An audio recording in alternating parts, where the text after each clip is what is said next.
ChatGPT Plus is free for college students through May. Here's the thing. You've got a lot to do between now and then. Studying for finals, writing papers, trying to keep your life on track. And ChatGPT can help with all of it. It can quiz you for your econ exam, make a study guide from your French notes, plan out your meals and study breaks. It can get really specific on how you like to learn. It can even help you come up with ways to stop procrastinating. So from now until summer break, take advantage of all the ways ChatGPT can make your life easier. Restrictions apply.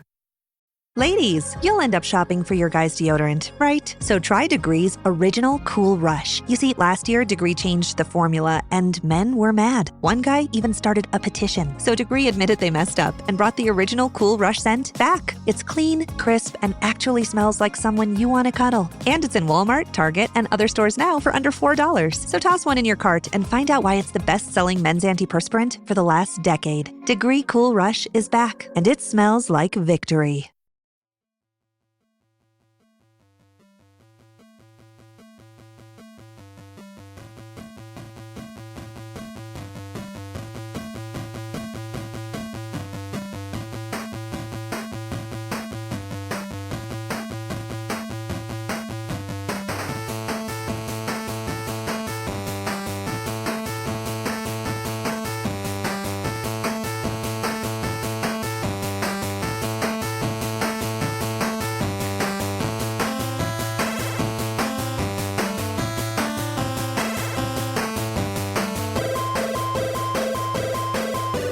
Games Anonymous, the podcast where everyone is welcome to the table, but of course, no one knows whose turn it is.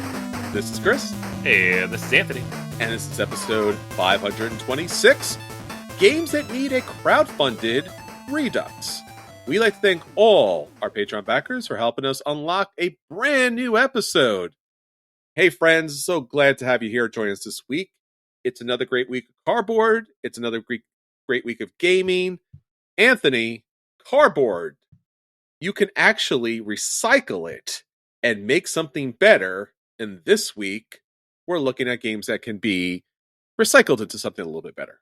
Ideas only. These games are full of brand new components. Whoa!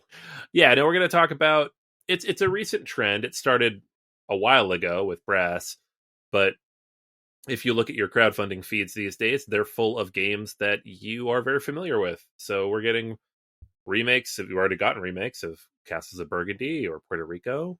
And recently, Nippon Zaibatsu just went up. One of my favorite games, by the way. You should check that one out. Agricola's coming next year from Awakened Realms. Teotihuacan was up last year. Age of Discovery was just announced by Eagle Griffin. So these are big, fancy, expensive, sprawling reimagining. In video game terms, it'd be a remaster. Oh, there you go. Sure. And we're going to talk about some other Euro games that could use that remaster treatment. True. And that's one of the things that crowdfunding does best. It allows those games to be like epic. Yeah. This is completely unreasonable to do at a retail level. It would cost a fortune and the quality wouldn't be very good. Yeah, and for many years, people have done it themselves to bring these components, these games up to a level that they felt was deserving of the masterpieces that they already are. And now the companies got smart and they were like, no, we'll do that for you. Here's the super fancy deluxe version with some really cool upgrades and updates to it. Yeah. So we have a fantastic list for you. Games to take a look at, games to keep an eye out for, because a lot of these are going to be coming up in some form or another in the near future. Goodness only knows. Yeah, probably. Someone at Awakened Realms is going to listen to this episode and like, yes, thank you. Oh, yes. No. Oh, man. And then I'm going to ask for royalties and they're going to be like, who are you again? I'm like, come on, guys. I'll put you in the back of the rule book like everybody else. Maybe. As we've learned with Puerto Rico, maybe, or maybe not. I'm in the rule book. It's true. I don't know. I'm there. I'm famous. I'm rule book famous. I played this game. Yeah. I wanted a mini or a character card, but I got my name printed in a rule book. Heck yeah. There you go. Anthony, we want to talk about something that's going on with BGA. Yeah. So next up, we have our announcement of an upcoming episode, but we want to give you all some time to prepare for it. We are launching the BGA Board Game Club Whoa! So, How do you get people to be part of the club, man? you get to be part of the club. So you just have to listen to the podcast, really. I can't do that, man. I haven't done that for years. Oh, come on, man! Don't tell the people that. To be fair, I'm kind of listening right now, but That's true. That's true. I mean, I go in and out, so. Just hop back in. Like, what were you saying? Oh, What? I know what you were saying. It's fine. I got the fine. spreadsheet. It tells me what you were saying. That's right. So we are going to periodically, and we're not going to announce like it's not a monthly thing necessarily, but every couple months or so, we're going to have a featured game, something that we all know and love, that we've been playing for a while, that we can really do a deep dive on. More specifically, it's going to be a game that you could theoretically play online or offline, your choice. So not everybody has these or has access to them, so we want to pick games that you could play on Board Game Arena or Steam or your iPad or wherever. So how this will work is we're announcing it today. We're going to remind you every week going to the episode. We're going to be talking about Terraforming Mars. I've heard of the game. You have heard of it. We're going to be recording that episode on June 6th. So that episode is 5/31. It's a month from now. You have a little bit of time. But what we're asking you to do is to play the game in whatever format you enjoy, solo, with other people, in person, online, whatever, and then send us comments. So we're going to have a thread up in the Discord, though it's going to be for the BGA Board Game Club. So you can leave comments there. I'll post reminders on Facebook and Blue Sky and Patreon and all the good places. You can leave comments there as well. But we're going to give our thoughts on this game, kind of give a deep dive on the game and our history with it and how we've played it and all the different ways we approach it. And then we want to hear from you. So it'll be like a 50-50. So very much a Voice of the Gamers episode. But yeah, it's going to be fun. So one of my favorite games. We've talked about it at length since it came out 8 years ago. And we're looking forward to doing a deep dive as our first Board Game Club pick. Yeah, some new ideas and thoughts now that it's settled with everybody on the planet now at this point. Right. And since it's got so many implementations, so many expansions, obviously Prelude becoming its own meme at this point. Mm-hmm. So I think it's a good time to take a look back and see what we have to say about it. You don't have to play it 1,000 times like we do typically, but any number of plays would be a good experience to kind of bring to the table. And please share your voice with the rest of the gamers out there. We'd love to hear from you all. Yeah, it's one of my favorite things in the world is to be part of a book club, or like listen to podcasts where they like go deep dives into video games and I play along. It's just fun to be part of that conversation. So yep, we would love to have you in there. Absolutely. All right, everyone. So that's what's happening with the state of play with BGA. Now on to our roll for preview. Anthony, you have something up for this week. I do. Yeah, you sent this to me and it was an automatic on my list. I was excited. It's perfect. And the best part about this is I was literally at a friend's house on Saturday playing this game and saying, like, what should the expansion for SETI be? What? And they're like, oh, CGE, they make expansions, right? Because we were talking about Arnak. Yeah. And I was like, I bet the first expansion will be more alien races, more cards for the deck, and some kind of asymmetrical player power to kind of kickstart the game and get it moving faster. Because that's what they did in Arnak. That's kind of what they do in their games generally. And that's what everybody does now since Prelude came out. Yeah. Like you said, Prelude is a verb now. Yeah. So, and so here we have it. SETI, Space Agencies. You've been Prelude. We've been preluded. Yeah. Preluded? Preluded, yeah. So this is the first expansion for SETI, which is a no-brainer. This game has been one of the best-selling games for the last 6 months. People are obsessed with it. I'm obsessed with it. I love this game. And it's bringing with it the easy stuff, 3 new alien species, because obviously, 40 new project cards, because you got to have a bigger deck. Duh. And then the big stuff here is the quick start cards and the asymmetric organizations. So you're bringing in the different kind of starting points, which is something that honestly I think almost every Euro game can benefit from if it's balanced correctly. It's just some kind of something to guide you, right? SETI is everybody starts from the same point and the asymmetry comes in your hand. This now gives you a private technology company and these new like global research networks and goals and things to kind of push you forward and give you a direction and special benefits, and then also some like asymmetrical starting or some quick start cards that kind of like help jump through those early rounds that are a little bit slower. Because generally, a game like this, my one complaint about this game, and I know other people have more complaints, but my one complaint, I love this game, but when I play it with 3 or 4 people, it's so friggin' long. Like, I had a lot of fun on Saturday. There was 3 of us. It took 4.5 hours. Wow. It's too long. It's too long for this type of game. So I play it mostly solo. I played it 4-player once with you, Chris, and some friends at the Level Up convention. That was 5 or 6 hours. It's just too long. So anything that kind of jumpstarts that, like Scythe did it, Terraforming Mars did it, a lot of other games have done it, just to kind of get through those first 2 or 3 rounds that are typically a little slow. I'm all for, as long as it's balanced and it all makes sense. Underwater Cities also has done that. So yeah, that's what we're getting. I haven't really speculated. You could do cool things with new alien species. I think that's a cool mechanic that they haven't expanded or explored as much as they could have. Yeah. Like, there's 5 of them in the base box. They're interesting, but they're not as interesting as they seem like they could be. They don't like completely overhaul or break the game in the way that I would want them to. Yeah. They're kind of like light additions mid-game. So that, hopefully these ones are a little more off the wall. I don't know. The only thing in here that's not in here that I would like to see is like some kind of campaign mode. Like Arnak did that. There's like 2 or 3 campaigns now to play that solo.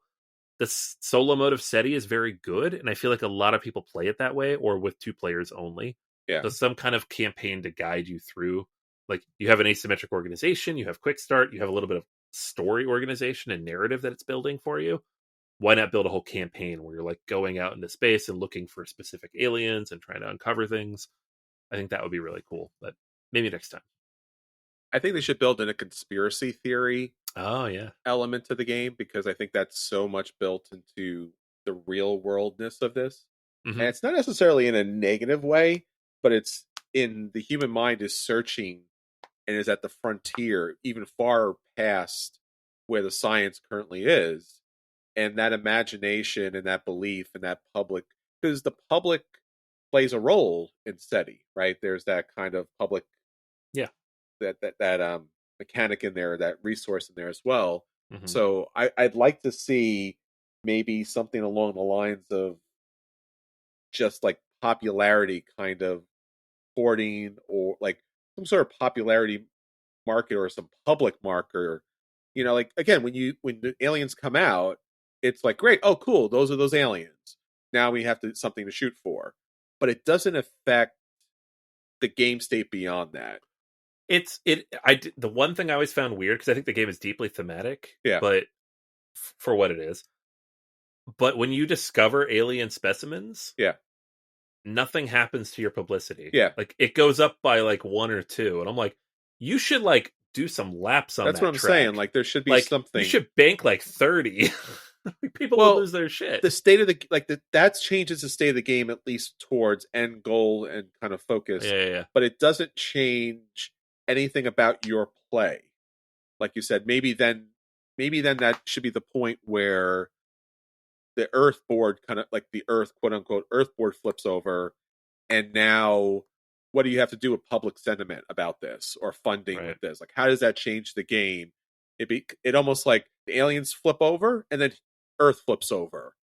Because if we did discover, like, if we did have our hands on actual alien life on another planet, whether it was extinct or still active, that would radically change things. Yeah. So maybe SETI goes to some other kind of mode at that point. Maybe there's like now a race or something, like you said, popular. Maybe there's a juice in popularity at that point. Maybe the game speeds up.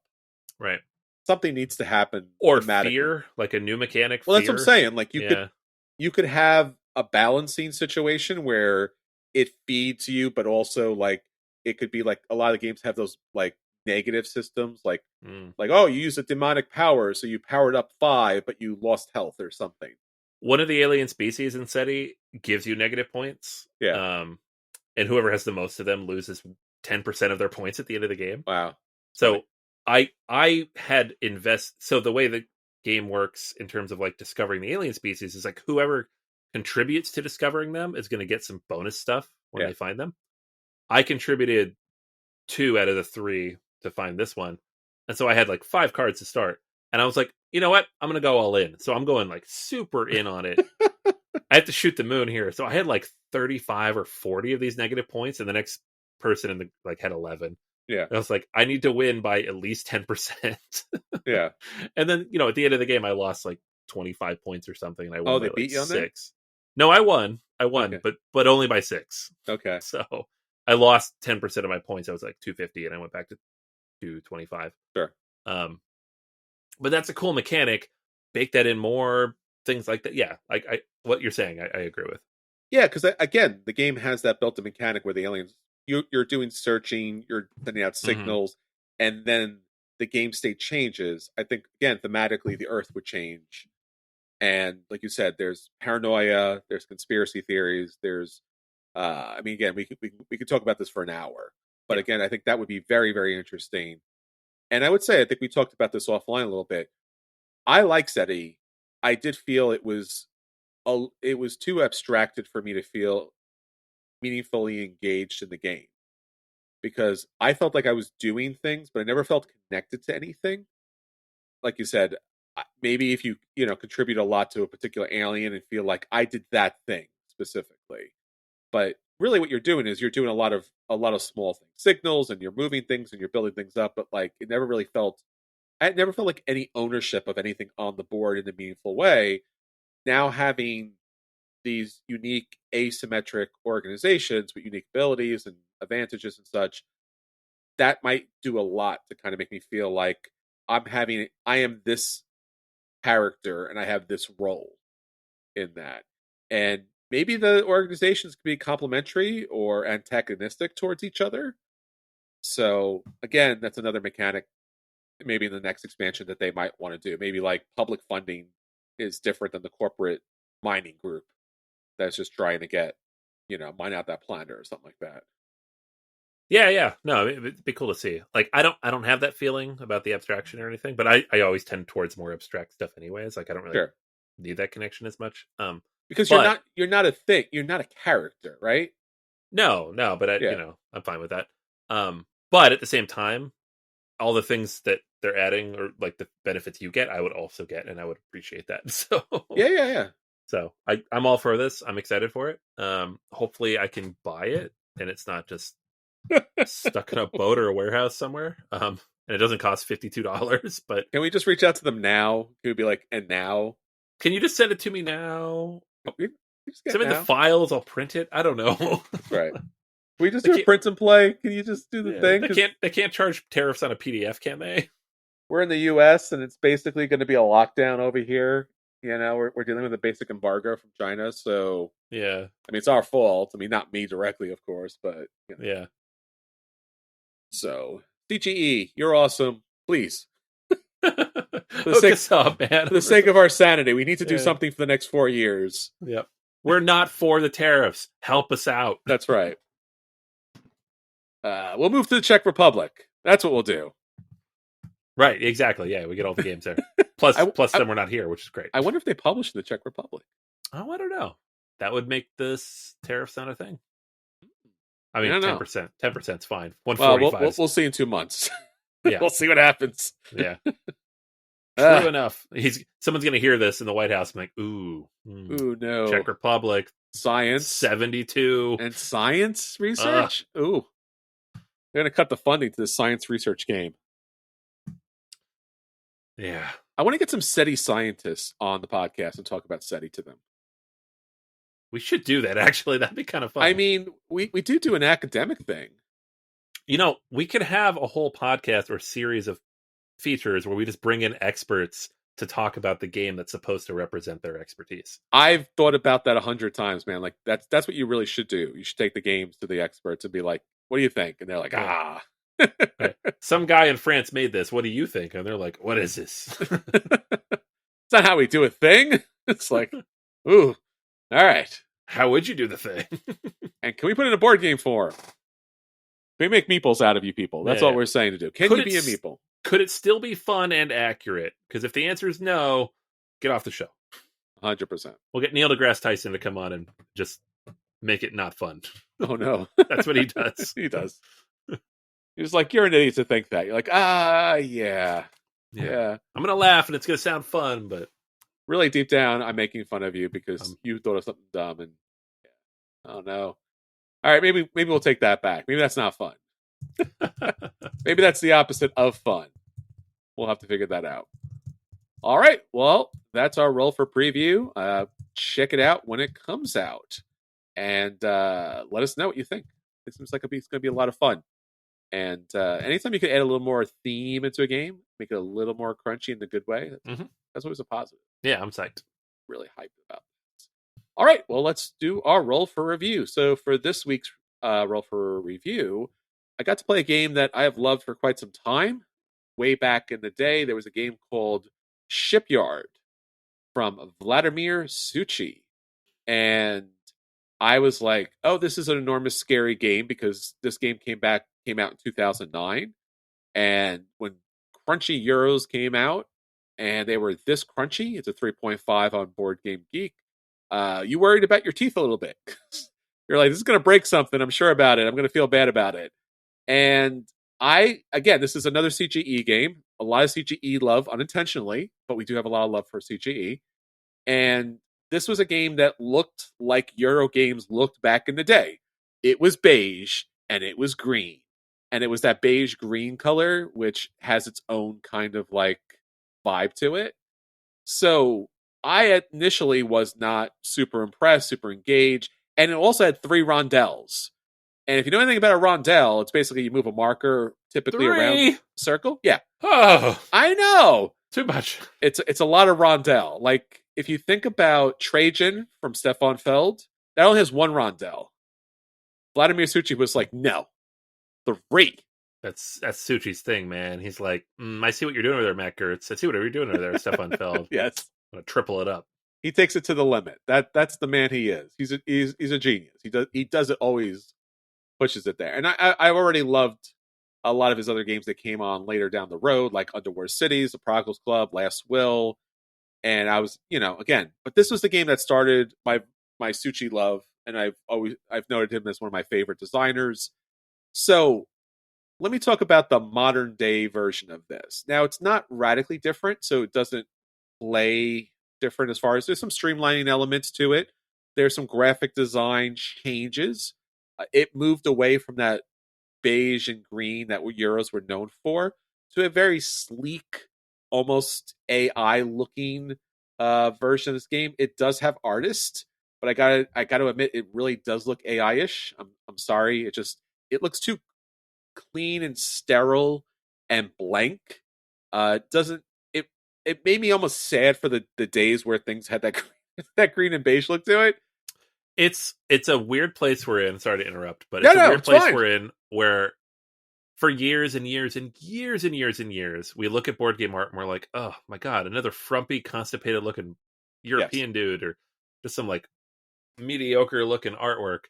And now we're like, man, I miss that stuff because everything looks so flat and sterile and AI now. And it's just like, it's all boring or borderline offensive. It's hard to tell. My goodness gracious. Yeah. Yeah. So anyways, I agree. No, 100%. So Anthony, have you ever played Shipyard? I have been taught Shipyard and we weren't able to play it. So I got to build a little ship. I didn't get all the way through it. Okay. I don't have this version of it. But I do have the original version of Shipyard. So we could play that one. But this new edition came out in 2023. This is the 2nd edition. This is from Delicious Games, also a great publisher. And this game, again, the art is different, but also the rondelles. So in the original Shipyard, there's 3 rondelles.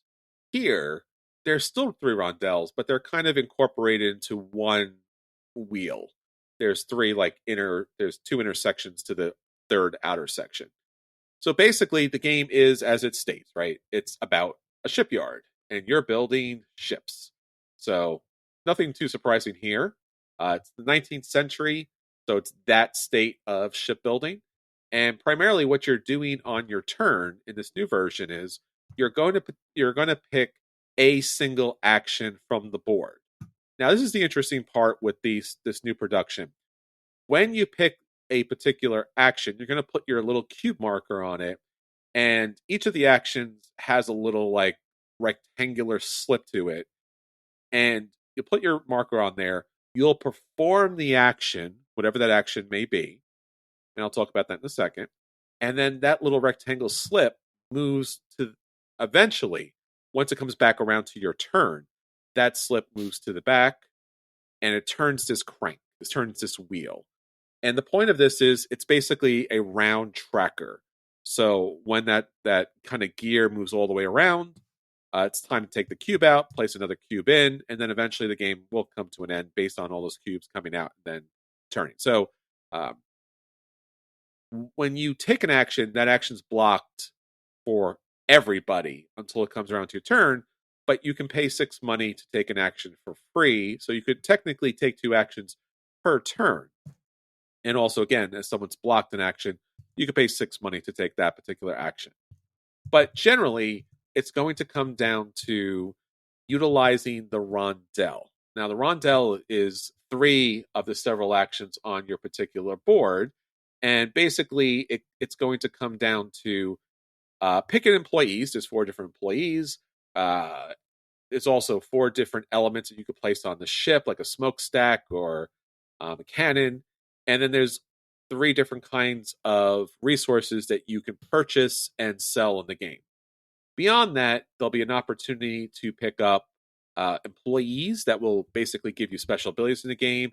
And there's also these areas in which you're renting to test your ship out to get reviews that it's ship-worthy, and you can run it out there on the board. So primarily, you're going to take those actions in the game, which allows you to build up your ship, because one of the actions is literally taking tiles that represent parts of a ship, placing it on your own board, which is the shipyard of the game.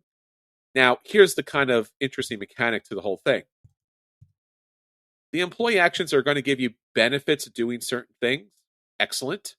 The employees are going to be needed on the ship, like a captain's needed on the ship. Great. And there's different elements to put on your ship that will score you points based on your little mini journey on a couple of different tiles that you're going to sail around. Also, the things that you put on your ship will also add additional speed to your ship to do that little journey. You could build a bunch of small ships. You could build one super gigantic ship. Once you place the tiles on the board, they're kind of stuck there, so it kind of like pushes you into a particular strategy. One strategy is not better than the other. Last game I played, I built one ship the whole game. I think I scored 46 plus points for it. Everyone was kind of amazed and kind of like upset a little bit. Yeah. And I was just like, I have played this before. I did warn you. Yeah. But I got very fortunate at how I planned my actions out to be able to benefit me to the final game, and also get those little ship areas that you can kind of sail off around in order to maximize your points. The game itself does look very complicated. The game itself is, in fact, very simple. You need certain things on your ship. You need everything on your ship, plus the ship parts. So it's just a matter of what actions are available to you. What do you want to take first? For example, I took a lot of employees first because they benefit you from taking other actions. But certainly, you could take tiles that benefit you as they're available, ship parts as they're available, crew that's available. There's no wasted actions in this game. It's just a matter of efficiency. So it's a really tight, interesting efficiency puzzle. The only interaction comes from that worker placement element that you could take an action and block somebody else out. But that's pretty much it, right? You're going to take resources. You're going to take employees from the board. Maybe somebody else needed those, but that's pretty much it. I should also mention with the production, there's some nice cardboard trays that hold all the different components.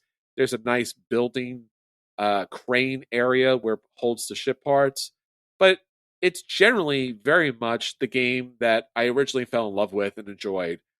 I came back to this. I do appreciate the streamlined version. I definitely don't need a new version of it, but I don't dislike it.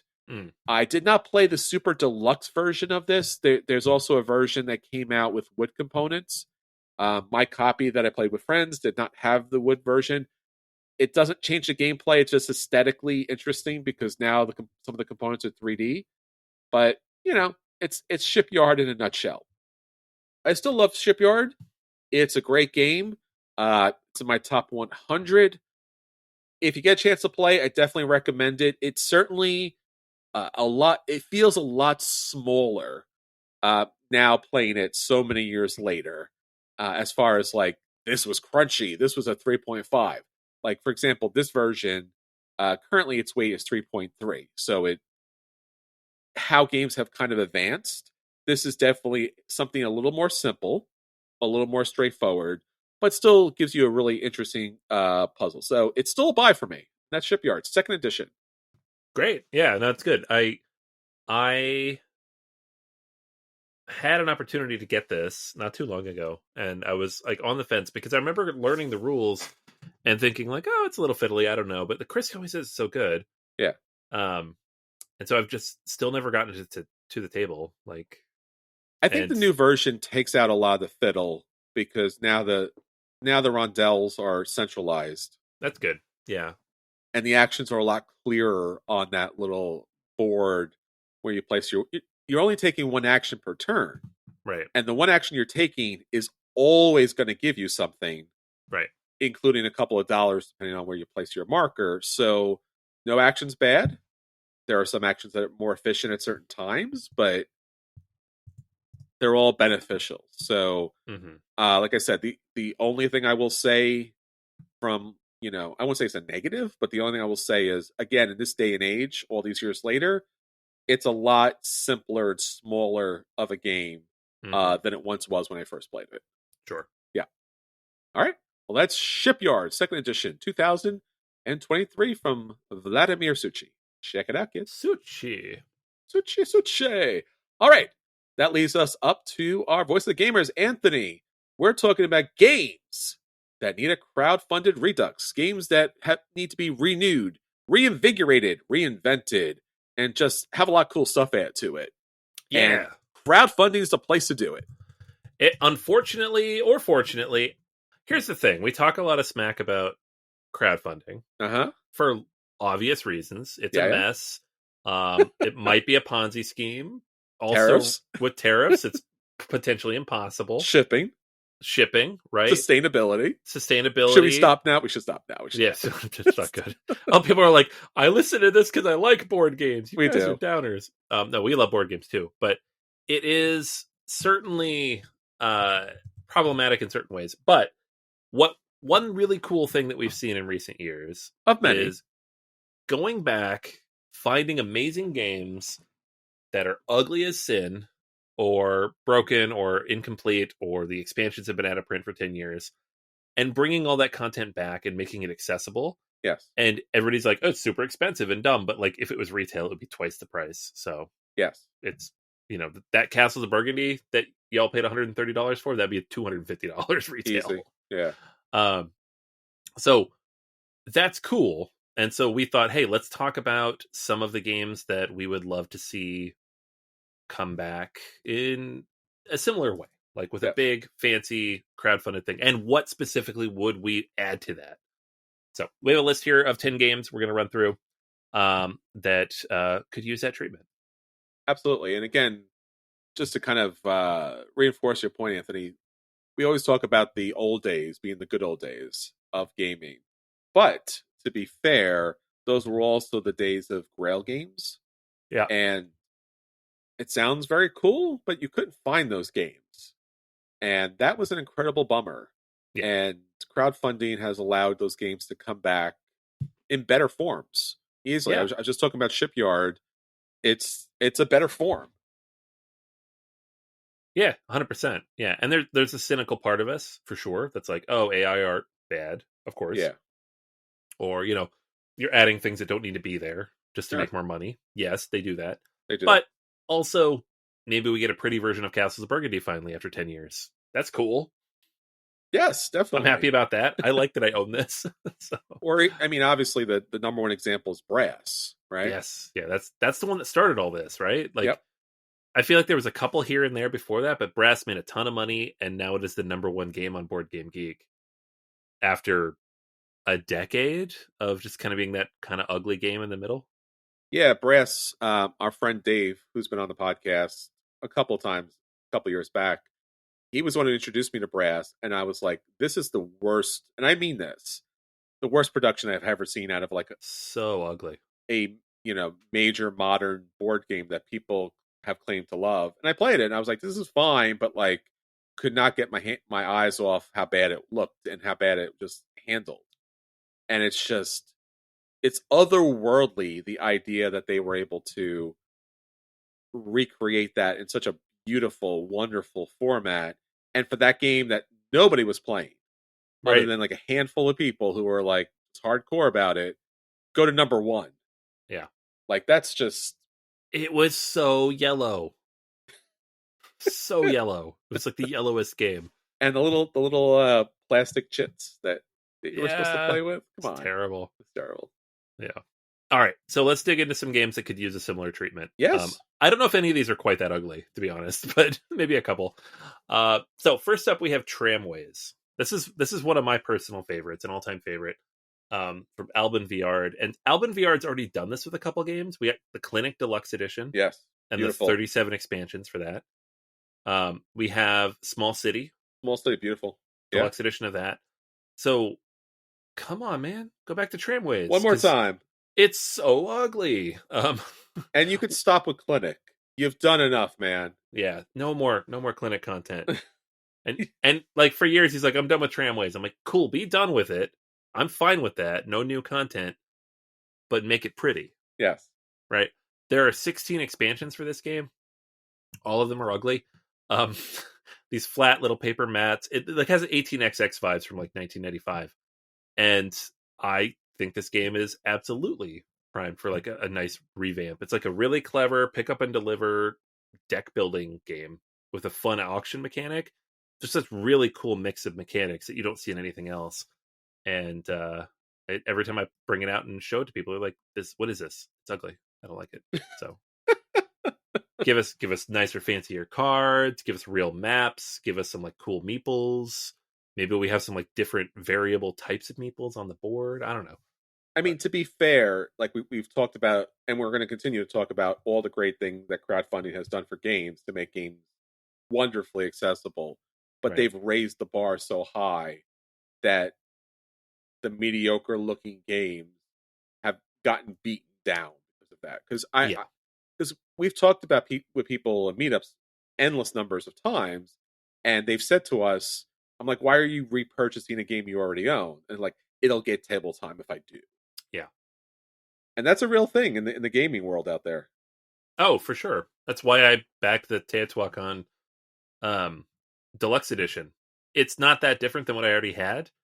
I already had all that content, but I was like, well, it's a fancier version. People maybe play it more. I love this game. I want to play it. So. Yeah. Anthony wants to be popular is what he's saying. Yeah, obviously. And the first thing about being popular, if you remember the song Popular. I have seen this movie now 12 times since November. I have a 10-year-old daughter. Yes. Is being good looking is the most important thing. But there was, do you remember the song? The video? The song? Yeah. Okay, cool. Yeah. And I was like, my daughter's learning the song right now on the piano. Horrifying. It's horrifying. Yes, I know. It's meant to be cynical, but people take it seriously. All right, moving on to the next one here. An all-time classic game that other people have been beautifying for the better part of 15 years, but hey, why not do it yourselves? Yeah. But Rio Grande doesn't do that. Power Grid. We have a game with 12, 13 different maps with 4 different versions spread out across 20 years with all these little tiny boxes, the fabled versions and the extra power plants. People upgrading components on their own. Like, why not just get a big all-in-one fancy single version? I have 4 Power Grid boxes on my shelf. Yes. Just to hold all the maps. And every time I pull the game out, I'm like, where's the game? I don't remember which box I put the game in. And then which of these boxes am I bringing with me? I don't remember.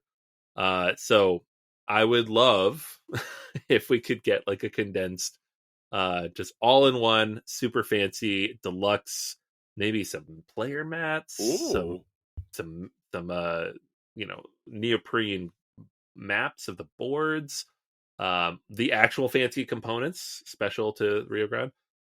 Yeah, all the different power plants, rebalance for every whatever the heck they have to do. The deluxe edition they released, 9 years ago, not great. It wasn't very good. And also, last thing I would like here, some brass style chips, because paper money, not great. No. Let's not do that. Yeah, this seems like an imperfect equivalent as far as brass is concerned. Yes. Just as old, just as problematically, weirdly, not ugly, but like odd as far as like play on that kind of board, but also incredibly ripe, as you mentioned, for a Redux here to make the game like really sparkle. Yeah, absolutely. And people would spend so much money on this. Yeah, it could certainly be another one of those games that jumps to like number one, just because it's always been a fantastic game, but no one's played it because it's the most green game that there's ever green before. Right. Yeah, it's got that Freeman Freeze green going. Yep. Next up, we have Vikings. This is like an all-time, like not an all-time, but like going back. I've had this game forever. 2007, almost 20 years old now. Michael Kiesling. Never been reprinted. Never gotten a second edition or upgrade. Really solid rondel style drafting game where you get these Viking meeples and you build them out on these different islands, and you're trying to, maximize the value and prepare for the invaders. The meeples are cool with their little helmets, but I would love like a little bit more to that. A little bit, maybe different types of meeples. Get rid of the cubes. Give us like actual things. Give us some ships. Give us a real board. Give us some metal coins. Really, just bring the game back too would be great because it's out of print.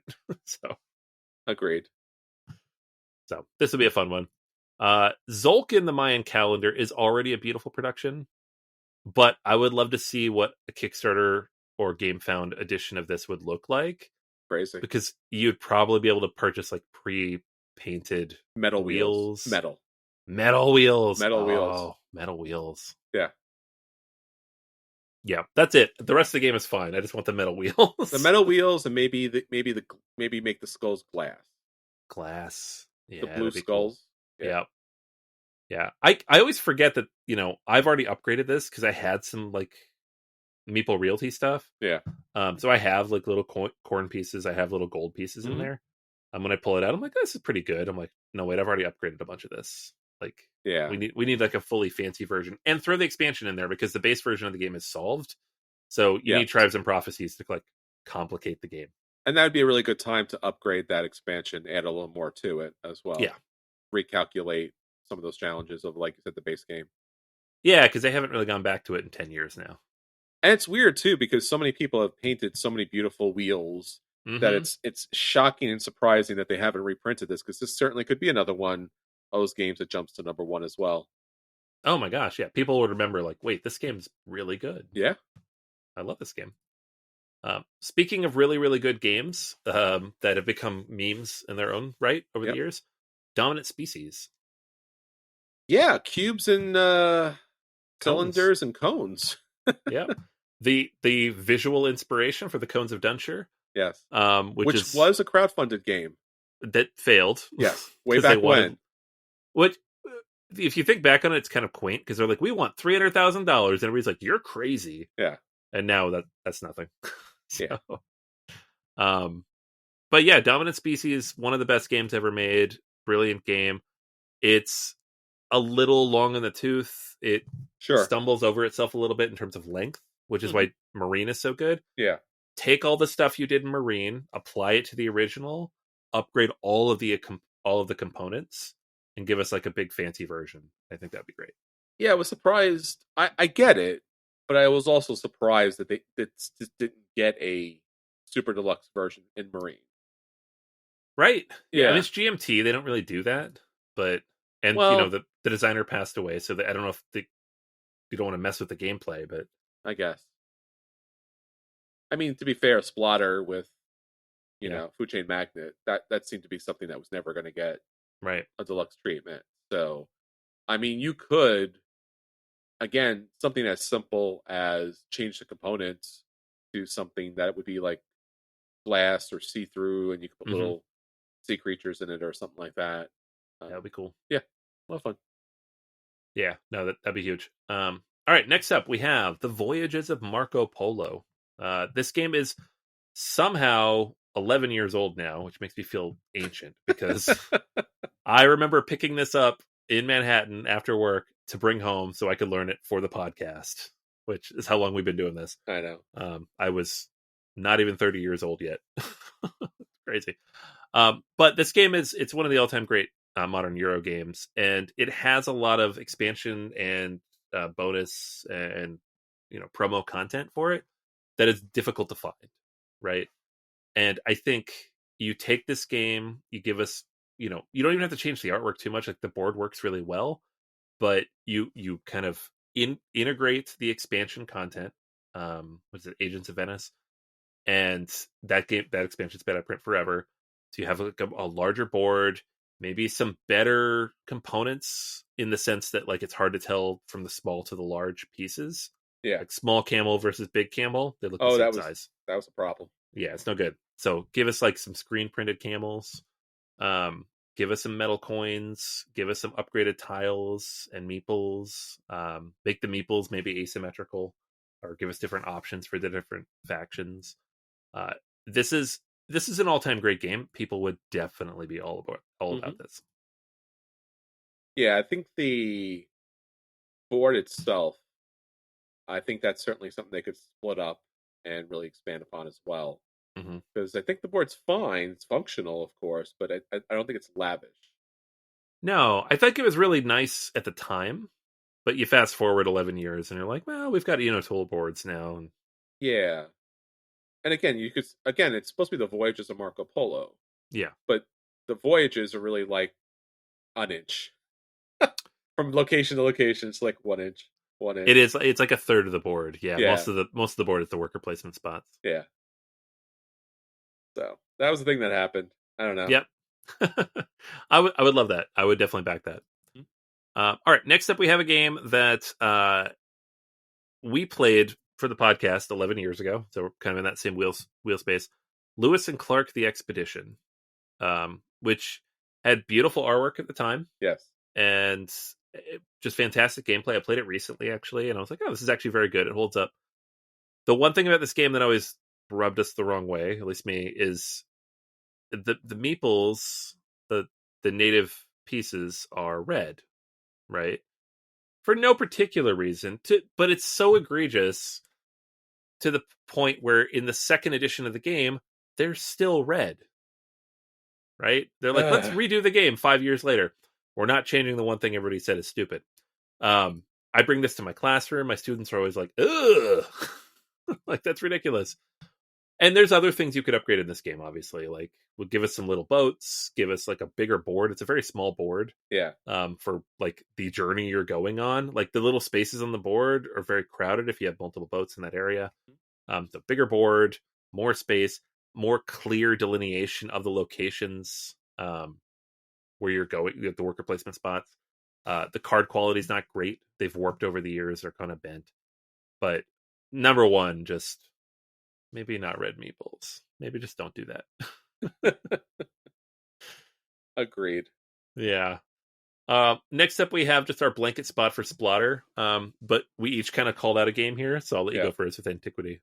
I love Antiquity. Again, this is top 100, top 20, top 10. It's around there. Yeah. And it's been a game I really enjoyed a lot. The major criticism, if you can call it, about the game is the production, the graphic design, but most of all, I think the thing that people walk away from is the enormity of all the chits that you have to punch and play with in that game. And there just has to be a better way.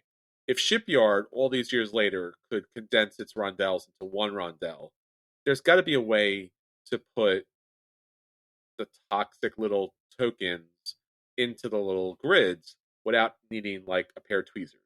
Yeah.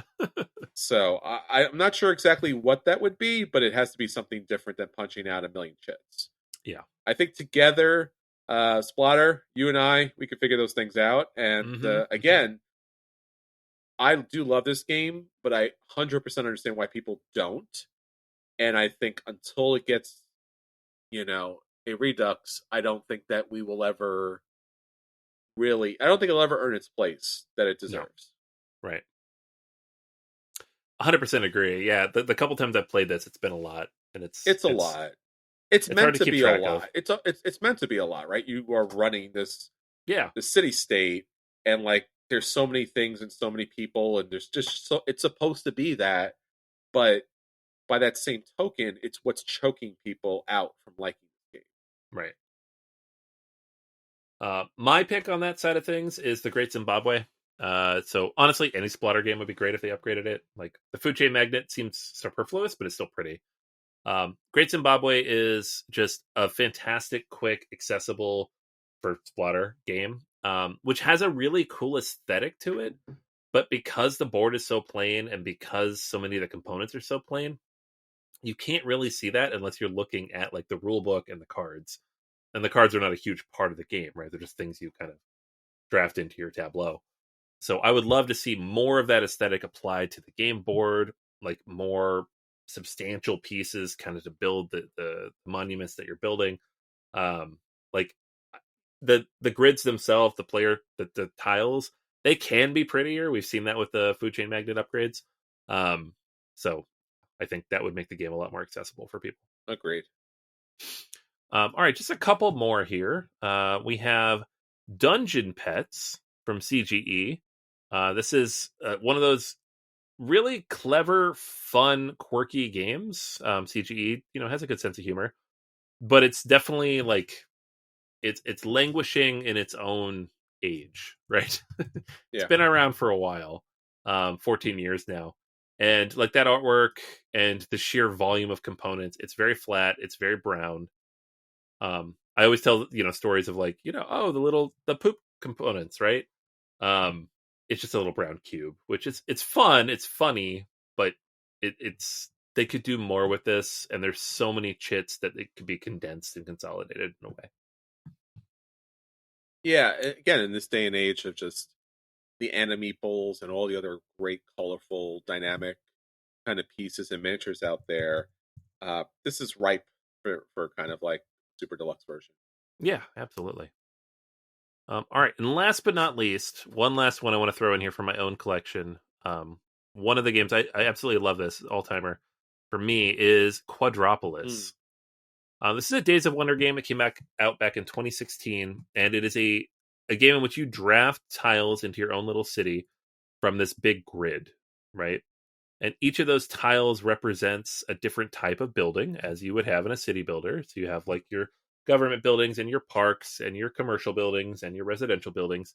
And some of them produce, give you population, and some of them give you energy production.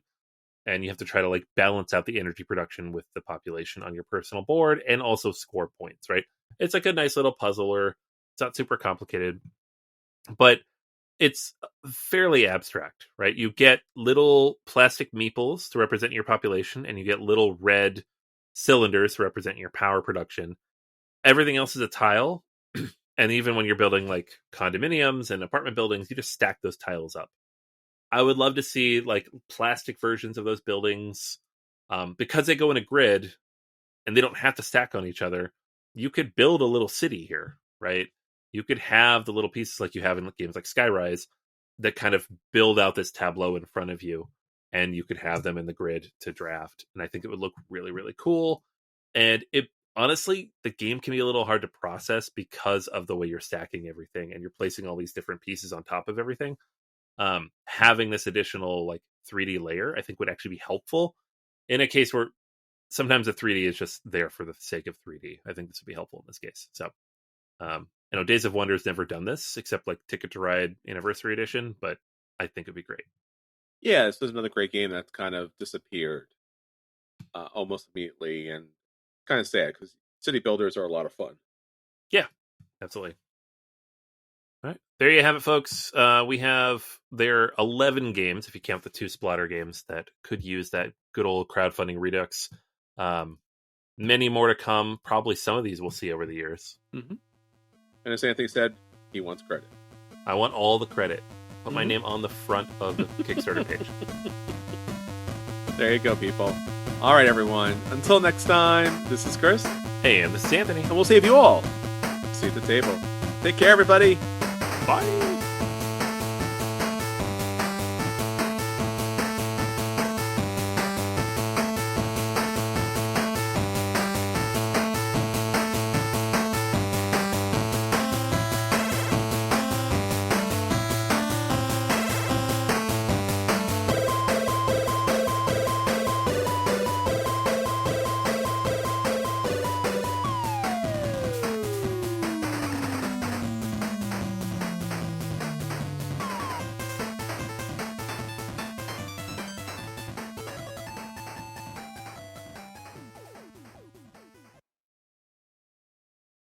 Hey there, Hugh from Poderation here. If you liked today's show, why not check out Make Believe Heroes, a family-friendly D&D show for all ages.